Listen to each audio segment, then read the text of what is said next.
Bonjour, cette semaine, j'aimerais vous parler d'un courant de la psychologie qui a profondément transformé notre manière de comprendre le bien-être, la psychologie positive. Pendant longtemps, la psychologie s'est surtout intéressée à ce qui ne va pas, les troubles, les souffrances, l'anxiété, la dépression. C'est évidemment nécessaire pour comprendre et soigner la souffrance humaine.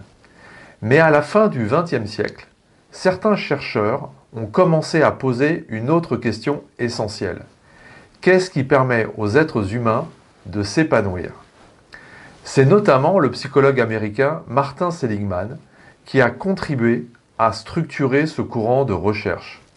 La psychologie positive ne consiste pas à nier les difficultés ou à voir la vie en rose.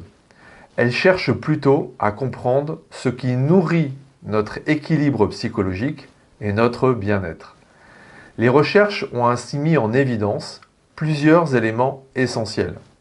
Les émotions agréables, la qualité de nos relations humaines, le sens que nous donnons à notre vie, la capacité à savourer les moments simples et l'utilisation de nos forces personnelles. Autrement dit, le bien-être ne dépend pas seulement de ce qui nous arrive dans la vie. Il dépend aussi de ce que nous cultivons intérieurement. Les neurosciences ont également montré que notre cerveau possède une capacité remarquable, la neuroplasticité. Cela signifie que notre cerveau peut se transformer en fonction de nos expériences et de nos habitudes.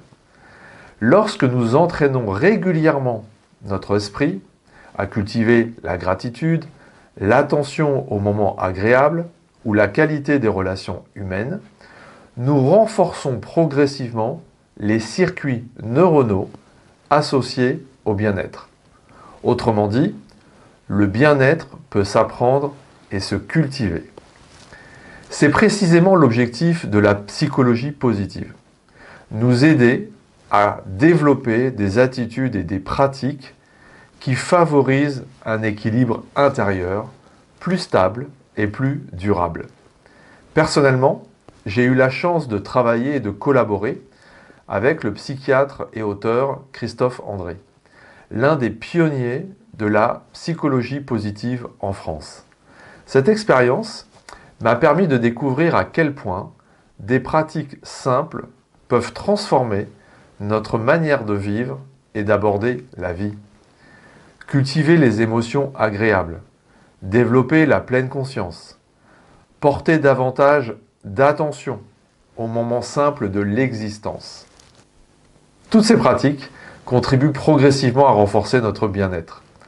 La psychologie positive nous rappelle finalement une chose essentielle.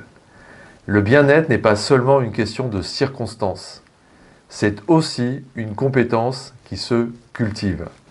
Si vous souhaitez aller plus loin et apprendre concrètement comment cultiver les émotions agréables et renforcer votre bien-être, je vous invite à découvrir la formation que je propose sur la psychologie positive.